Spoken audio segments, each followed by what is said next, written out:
Shalom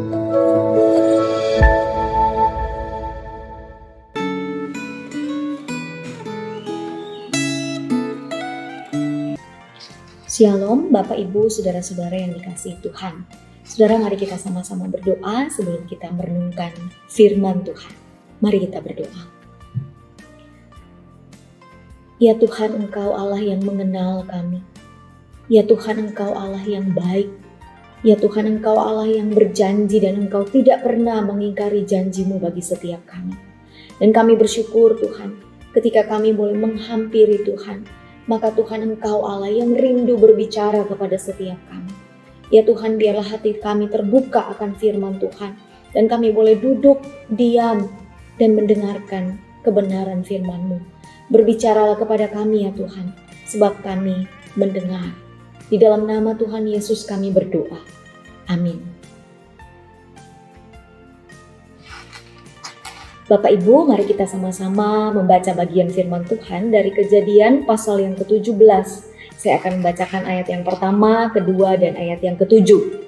Ketika Abram berumur 99 tahun, maka Tuhan menampakkan diri kepada Abram dan berfirman kepadanya, "Akulah Allah yang Maha Kuasa, hiduplah di hadapanku dengan tidak bercelah. Aku akan mengadakan perjanjian antara aku dan engkau, dan aku akan membuat engkau sangat banyak. Aku akan mengadakan perjanjian antara aku dan engkau serta keturunanmu, turun-temurun menjadi perjanjian yang kekal, supaya aku menjadi Allahmu dan Allah keturunanmu." Saudara-saudara, di akhir tahun 2022, memasuki tahun 2023 di tahun yang baru, saya merasakan bahwa kehidupan yang saya jalani berada di dalam ketidakpastian. Berjalan di dalam ketidakpastian bagaikan melangkah dalam kegelapan tanpa tahu arah dan tujuan. Dan saudara, saya pun mempertanyakan apa arti kehadiran Tuhan dan akankah janji-janji Tuhan itu digenapi dalam kehidupan saya.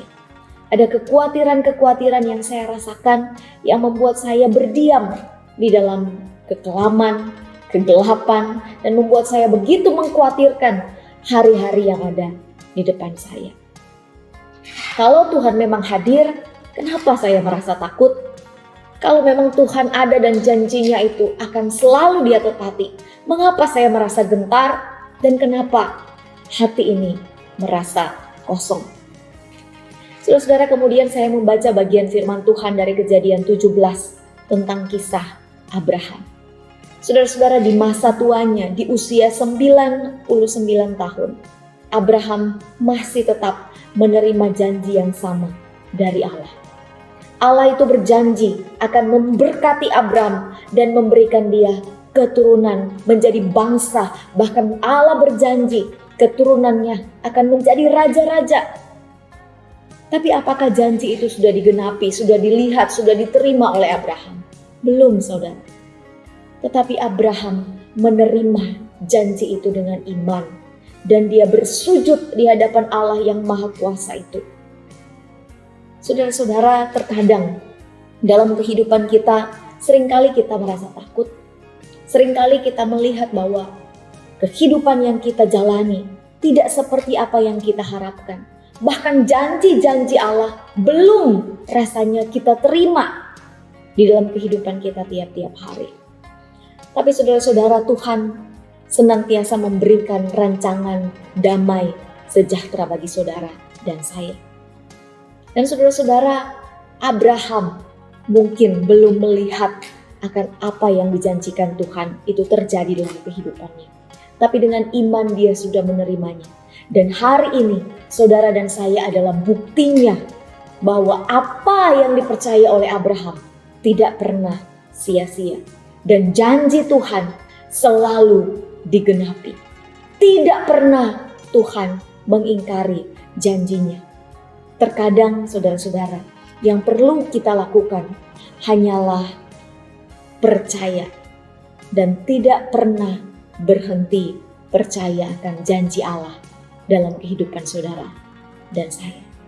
Ingatlah selalu bahwa Ia yang berjanji adalah Allah yang setia dengan setiap janjinya. Tuhan memberkati saudara dan saya. Mari kita berdoa. Bapa di surga, kami bersyukur karena Engkau Allah yang berjanji dan Engkau Allah yang setia menepati janji-Mu dalam kehidupan kami. Seperti Abraham yang menerima janji Allah, maka kami pun menerima janji penyertaan Tuhan dalam kehidupan kami. Janji berkat Allah, Tuhan kami juga terima sebagaimana Abraham menerimanya. Dan kami juga mau percaya dengan iman bahwa janji Allah akan digenapi pada waktu Tuhan dalam kehidupan kami.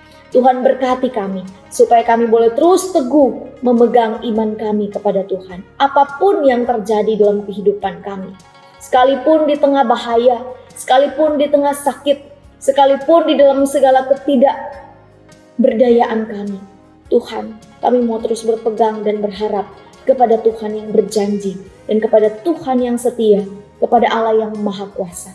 Terima kasih Tuhan, dalam nama Tuhan Yesus kami berdoa dan kami bersyukur. Amin.